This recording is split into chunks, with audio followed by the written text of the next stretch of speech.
gotta be dangerous. You gotta have the capacity to harm. The world does not respect people who are weak. If you have nothing to offer, if you have nothing to threaten, then you're useless.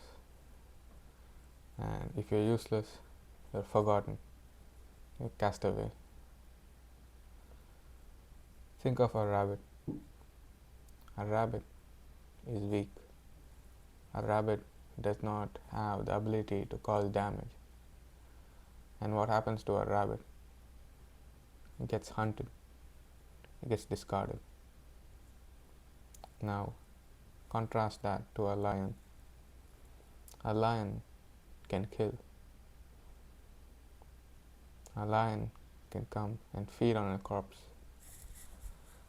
The lion has a great capacity to do damage.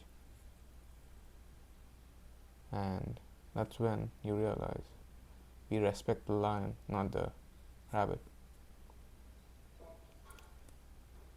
The lion may be morally bad. It kills, right? It hunts.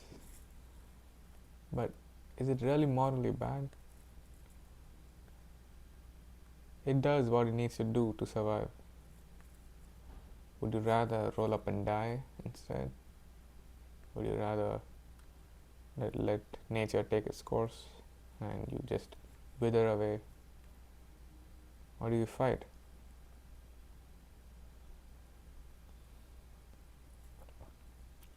It is important to have power.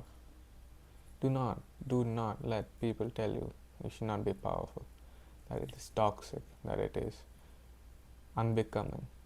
No. You need to have power to exact your vision of the world. To implement your will, you need power. And power is never given for free. You need to take it. You need to go out there, grab it.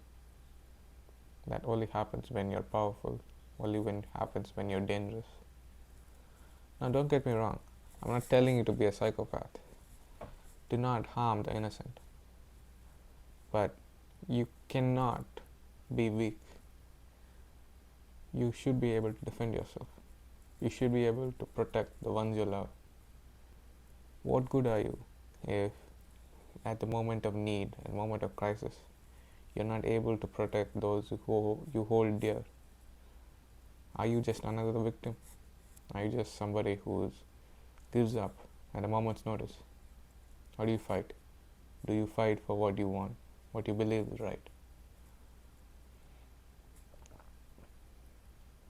In this world, we are conditioned from an early age, especially men, to be agreeable. You have to be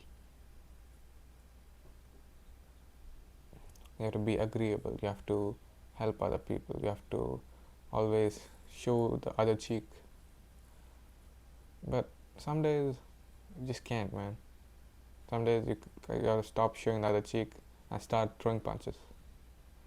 You need to start showing the other person you're not someone to be messed with. Some people do not understand civil discussion. Right? They don't understand just normal talking. The only language some people understand is violence. So you need to be sure that you're conversant in that language, right? You need to be very fluent in that.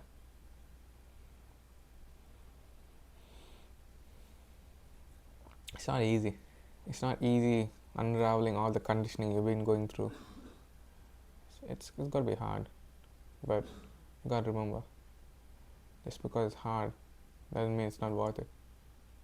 In fact, I would say it's even more worth it to prove to yourself you have what it takes.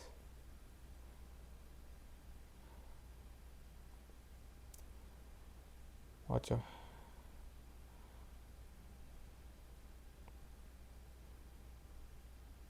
I hope everyone understands what I'm trying to say in this message. You gotta want to improve. You gotta have the drive, the power. Because think about it. If you believe, let's say you believe in some worldview, okay? Let's say you believe that things should be a certain way.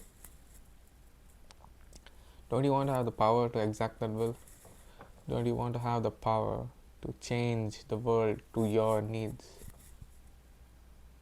That doesn't come easy, right? You gotta learn to throw punches, not just take them.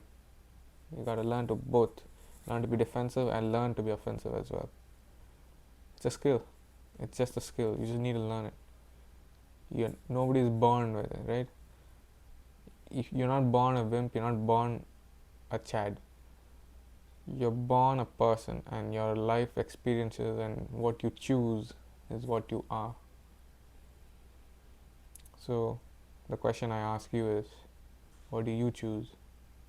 Do you choose to be a follower or a leader?